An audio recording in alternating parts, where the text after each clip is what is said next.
more into the neighboring country, Senegal, than you do in the Gambia? So this is a pregnant question. Some people also say when Jammeh was here, brutalizing people, killing people, taking people to jail unnecessarily, and abusing our rights, where were you?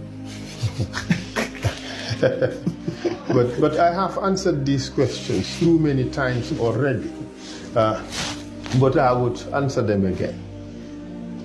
You know, it is important for a country to have rule of law.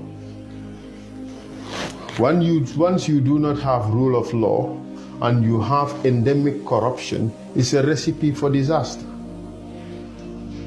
Okay? Nobody would want to invest in that country, not even its citizens.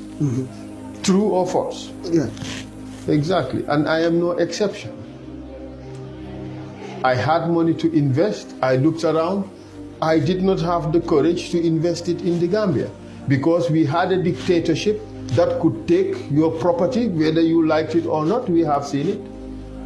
We had a dictatorship that did not respect the law. We have seen it at the TRRC. We had a corrupt system. We have seen it both at the TRRC and the Jammeh Commission. Should I be willing to take that high a risk? And I was a lawyer at the ICC. And Jammeh was always being threatened by activists that the ICC is going to indict him or have already indicted him. And who would be a better person to do so other than me? And there was a time, those days, an article was written which suggested that these were the Gambians who were going to prosecute Jammeh. And our pictures were put there. Okay.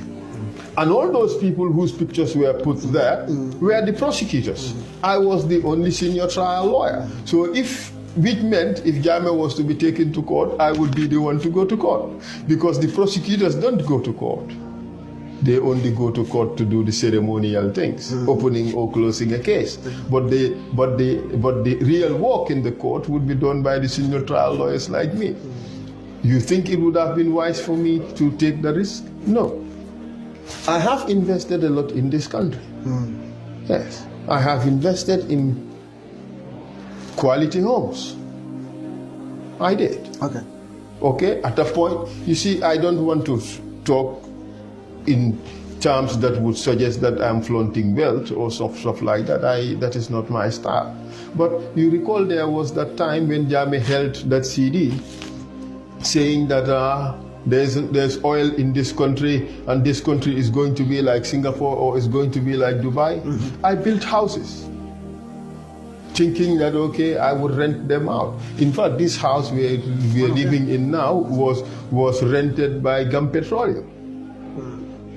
But what he promised was not true. It didn't happen. Okay? But I had invested in those properties. And for those who don't know, I had invested in money transfer business. I had about 10 outlets. I was the first to own Ace Financial Services. And not only that, I owned a transport company in this country. I owned 23 minivans. Is that not investment? Tell me what is investment then. I invested millions of dollars in this country. And in 2014, I had to close some of these businesses for personal reasons. But I can assure you that investing in this country is difficult, especially if you live abroad, simply because of the factors that exist here. And that is one of the reasons I am running for president, to be able to change these things such that Gambians abroad can invest in their country and be safe with their investment, to know that things would go right. And that is why I want to open the diaspora affairs office, Department of Diaspora Affairs, within the office of the president, to help people in the diaspora navigate through these difficulties. You know, I have indicated the other day that, you know, in Kenya, the matatu business is a very successful one. That is the minivan business. I thought I could do it in Gambia, and I bought 23 minivans. It ended up in a big disaster, simply because of some of the problems in this country. The corruption, the theft, the deliberate destruction of a person's properties. These are things that happen in this country. We have to change. We have to change the attitudes. Just imagine if I had received the support that I needed. That company of 23 minivans could have now been a company of 50 minivans. How many Gambians would get jobs? More than 100 Gambians would get jobs. Yeah. So that means you've invested in this country? Yes, I have. I have invested a lot in this country. And I have a number of houses in this country. I have a lot of land in this country. Okay? And I have invested in other businesses.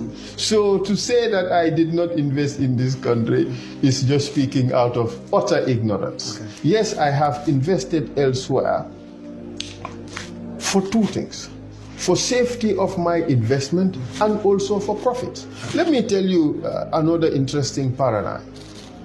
It is more expensive to build a house in Gambia.